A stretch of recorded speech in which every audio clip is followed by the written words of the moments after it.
এটা হলো গৌরাঙ্গচন্দ্র ধর মহারাজ, পৃথু মহারাজ বলে, এই যে এটা ওনার শয়নকক্ষ মহারাজের। উনি জগৎবন্ধু সুন্দরের এই অনুসারী মূলত, কিন্তু ওনার অতি নিবিড় পরিচর্যায় অতি আপন করে ভগবান শ্রীকৃষ্ণের মন্দির নির্মাণ করেছেন। এবং এই মন্দিরে আমরা এখন চলে যাচ্ছি রাম সীতার মন্দিরে। এই মহারাজকে নিয়ে এই এখন আমরা এই সিঁড়ি বেয়ে উপরে উঠতেছি। বিগত রামনবমী তিথিতে এই রাম সীতার মন্দিরটা উদ্বোধন হয়েছে। এই মহারাজ ভক্তদের যে কোনো ধরনের অনুদান সাদরে এই মন্দিরে গ্রহণ করা হয়। এত সুন্দর মন্দির, আমার মনে হয় এই নরসিংদী জেলার মধ্যে রাম সীতার মন্দির এবং কৃষ্ণ মন্দির এত সুন্দরভাবে নির্মিত হয়নি। বিশেষ করে মন্দিরের এই যে আরও নির্মাণ কাজ বাকি রয়েছে, বেসিন, টয়লেট, এবং এটা কিন্তু দোতলা। এই যে ভক্তনিবাস, ভক্তরা রয়েছেন, এবং এখানে আমি মহেশ, এই যে টয়লেট সহ বিভিন্ন থাকার, ভক্তদের সহ থাকার ভক্তনিবাসে আমি কিছুদিন পূর্বে গিয়েছিলাম মহেশখালী রাম সীতার মন্দিরে, আদিনাথ মন্দিরে, এবং ওইখানে বৌদ্ধ স্বর্ণ মন্দির দেখেছি। কিন্তু সেই স্বর্ণ মন্দিরের আদলে এই মন্দিরটা এত সুন্দর করে নির্মাণ করা হয়েছে। এই যে এখানে ভক্তনিবাস রয়েছে, ভক্তদের থাকার অনেক সুব্যবস্থা। শুধু ভক্তমণ্ডলী, এখানে আমার এই যে পিতাও এসেছেন। কিছুক্ষণের ভিতরে এই রাম সীতার মন্দিরে রামায়ণ কীর্তন হবে। আপনারা দেখতে পাচ্ছেন এই যে মন্দিরটা এখন মূল, আমরা রাম সীতার মন্দিরটা আপনাদেরকে দেখাচ্ছি। এই রাম সীতার মন্দিরটা আসলে নিজে এসে না দেখলে হয় না। এখানে প্রভু রামচন্দ্রের শয়নকক্ষ এটা করে রেখেছেন উনি। এবং এই যে মন্দিরের যে স্পেসটা, এই স্পেসটা অনেকে এত সুন্দর করে করার যে মানসিক পরিকল্পনা, এটা ভগবান রামচন্দ্র, ভগবান শ্রীকৃষ্ণ, রাধারানী ঠাকুর সীতারাম ওনাকে দান করেছেন। ওনার মাথা থেকে এই পরিকল্পনাটা এসেছে। এটা সকলের মাথা থেকে পরিকল্পনাটা আসার কথা নয়। এই যে এখন আমরা দেখতে পাচ্ছি, আবারও এই পৃথু মহারাজকে আপনাদেরকে অবলোকন করালাম। হ্যাঁ হ্যাঁ হ্যাঁ এখন পৃথু মহারাজ আপনাদের সাথে 2 মিনিট কথা বলার একটু অভিপ্রায় করেছে। একটু আপনারা ভক্তি করে শ্রবণ করুন। সবাইকে জানাচ্ছি মন্দিরটি দর্শনের শুভ আকাঙ্ক্ষা সবার মনে জাগার জন্য। আমরা আসলে সব জায়গায় তীর্থ ভ্রমণ করতে যাই, কিন্তু ভগবানকে কতটুকু পেয়ে থাকি। আমি সেই ভাষায় বলতে চাই, আজকে এই মন্দিরে আসার লক্ষ্যে যাদের মনোসংকেত শুভ, তারা অন্তত ভগবানকে দেখতে পাবে। এই কথার আরেকটা তাৎপর্য হলো, এই ভগবান শ্রীহরি এই মন্দিরে সাক্ষাৎ বিরাজিত। সবার মঙ্গল কামনা করছি। এখনো যারা এই মন্দিরে আসার সময় শুরু করতে পারেন না, আমি তাদেরকে বলবো চিরাজ যেন প্রভু রাম এবং কৃষ্ণ অথবা শিবশম্ভুকে দর্শনের শুভাকাঙ্ক্ষা জাগে। আজকে হলো অক্ষয় তৃতীয়া তিথি, সেই উপলক্ষ করে এই রাম মন্দিরে রামলীলা পরিবেশন হবে। অনেক গ্রামের ভক্তরা ছুটে এসে রাম লীলা কীর্তনে অংশগ্রহণ করবে, আর মধ্যাহ্ন সময় প্রসাদ বিতরণ। সবার শুভ সূচনা আজকে আমি সবার মঙ্গলের প্রত্যাশা দেওয়ার জন্য এই মন্দিরে সবাইকে আমি ডেকেছি আসার শুভ লগ্ন তৈরি করার জন্য। ধন্যবাদ মহারাজকে ধন্যবাদ। সাথে আমার এই যে পিতা অজিতচন্দ্র সূত্রধর এখানে এসেছেন। বিশেষ করে নরসিংদী জেলায় এবং বাংলাদেশে খুব কমই আছে এই রাম সীতার মন্দির, এবং এত সুন্দর করে নির্মাণ। আমি ঘোড়াশাল স্কুলে, অর্থাৎ ডাক্তার Nazrul Bin Noor Mohsin girls school and কলেজে শিক্ষকতা করি। ওই পাশে কিছুদিন আগে হনুমানের পূজা হয়েছিল, এবং রামনবমী তিথিতে, হনুমান পূজা তিথিতে এই যে ভগবান শ্রীরামচন্দ্র যেন সকলকে কৃপা করে। ভগবান শ্রীরামের নাম, পুরো নামটা হলো দশরথ নন্দন রাম মর্যাদা পুরুষোত্তম শ্রীরাম। এই ভগবান রামচন্দ্রকে যিনি পূজা সেবা করেন, তিনি আসলে মর্যাদার আসনে আসীন থাকেন। এখানে আছেন গোপালদি শ্রী শ্রী পরম ব্রহ্মচারী শ্রী শ্রী মোহিনী মহারাজের চিত্রপট আমরা দেখতে পাচ্ছি। তারপরে বিভিন্ন মহাপুরুষের চিত্রপট আমরা দেখতে পাচ্ছি। অর্থাৎ কাউকে এখানে সকল দেবদেবতার তীর্থস্থানে এই দেবালয়টা পরিণত হয়েছে। আপনাদের কাছে অনুরোধ থাকবে যে অনেক জায়গায় মন্দিরের মধ্যে আমি যাই, আমি রামায়ণ কীর্তন করার সুবাদে এবং অধিবাস কীর্তন করার সুবাদে অনেক জায়গায় বাংলাদেশে আনাচে কানাচে এ পর্যন্ত আমি প্রায় 44টি জেলা পরিক্রমা করেছি বিভিন্ন মন্দিরে বাংলাদেশে, এবং ইন্ডিয়াতে শিলিগুড়ি সহ তা আপনার কোচবিহার, নিউ কোচবিহার, পেস্টারজার, আগরতলা বিভিন্ন সহ কলকাতা সহ আপনার বিভিন্ন পরিক্রমা করেছি। কিন্তু এত সুন্দর করে ব্যক্তি উদ্যোগে যে এতভাবে সুন্দরভাবে হয়, আমি আজকে আমার এই জীবনে, আমার এই 54 বছরের প্রথম জীবনে আমি অবলোকন করলাম। এই নব বৃন্দাবন যথা অযোধ্যাপুরীর জন্য অযোধ্যাপুরী হিসেবে খ্যাত, আমি এটাকে নাম দিলাম অযোধ্যাপুরী। সবাই আসবেন, এসে এই যে মহারাজের সাথে আলাপচারিতা করবেন। আলাপচারিতা করলে আরও বোঝা যাবে যে জিনিসটা কেমন। এটা কিন্তু দোতলা মন্দিরের পাশে কুমার সম্প্রদায় রয়েছে।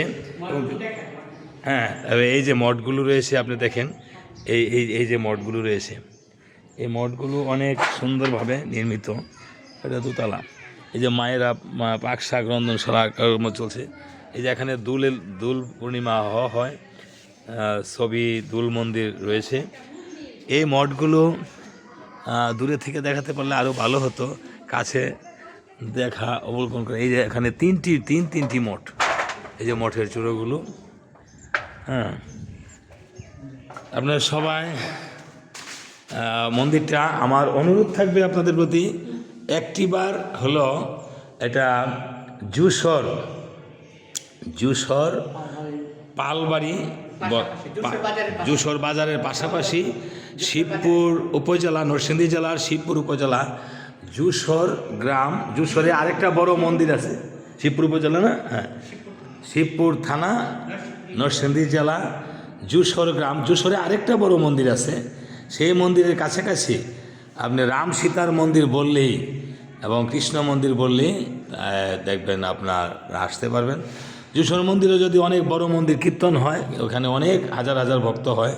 এদের এখানেও এই রাম সীতার মন্দিরে অনেক ভক্ত সজ্জন হয়। আপনারা কৃপা করবেন। এবং হ্যাঁ, কক্ষগুলো, হ্যাঁ, এটা হলো প্রভুর শয়ন কক্ষ।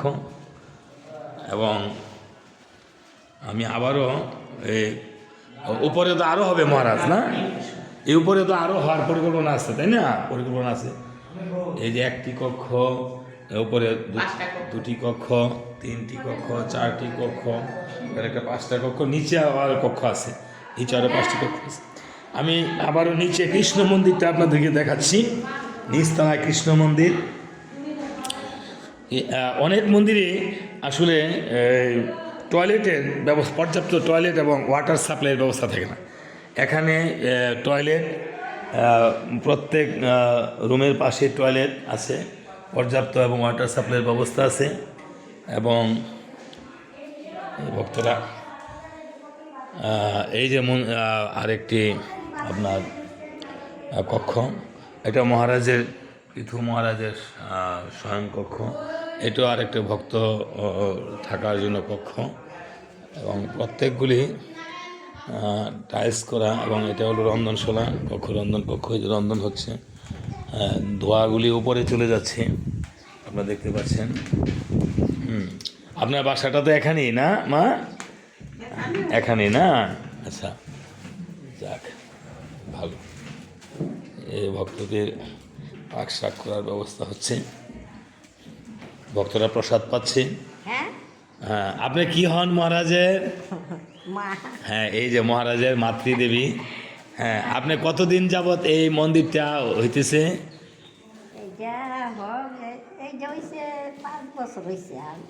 আপনার ছেলে তো পৃথু মহারাজ, না? কয় ছেলে আপনার?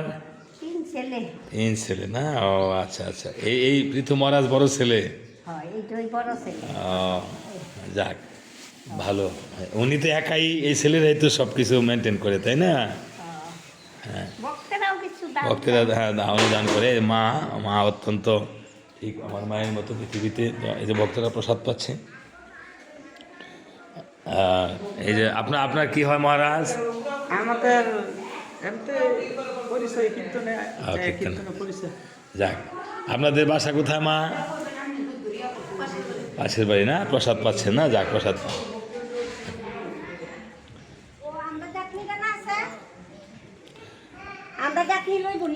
হলো মহারাজের সহধর্মিনী। এই যে একটু মাতাজি একটু কথা বলে। আচ্ছা ঠিক আছে, উনি অনেক ব্যস্ত ভক্ত সেবার জন্য। তারপরে আমরা এই যে দেখতে পাচ্ছি এটা হলো শ্রী শ্রী রাধাকৃষ্ণ, এই মন্দিরটা পুরানো শ্রী রাধাকৃষ্ণ মন্দির, নববৃন্দাবন ধাম যশোর কৃষ্ণবাড়ি কেদারনাথ শিব মন্দির 2021 সালে প্রতিষ্ঠিত। এই যে কেদারনাথ, এই মন্দিরের চূড়া, এই পুরা কৃষ্ণ মন্দিরটা আপনাদেরকে দেখাচ্ছি। মন্দিরের চূড়া এই যে, এই মন্দিরের চূড়াটা রাম কানাই মন্দির দেখা যাচ্ছে, দ্বিতীয় তলা, 2024 সালে প্রতিষ্ঠিত। আর এখানে দুল মন্দির, শ্রী দুল মন্দির,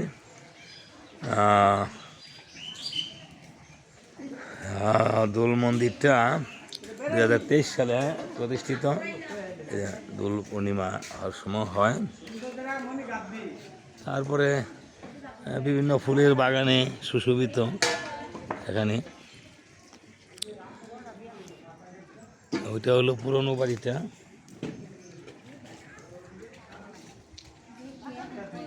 আমি আবারও কৃষ্ণ মন্দিরে নিয়ে যাচ্ছি আপনাদেরকে।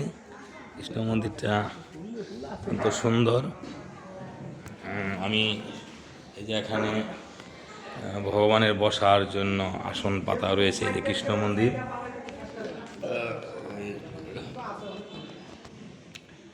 ভগবানের কাছে প্রার্থনা জানাই, আপনারা আমার জন্য একটু প্রার্থনা করবেন, আশীর্বাদ করবেন ভগবানের কাছে, যেন ভগবান রাধা মাধব আমাকে সেই ভক্তি দান করে, যেন আমার মধ্যে সেই ভক্তিটা থাকে। অন্তত ভগবান যেন আমাকে কোনো অহংকার দান না করে, যেন ভগবান যেন কোনো অহংকার না দেয়। মন্দিরের চারপাশ দিয়ে ঘোরার জন্য এই যে সম্পূর্ণটা পরিক্রমা করার জন্য আছে, জায়গা আছে। যাক, ধন্যবাদ সবাই।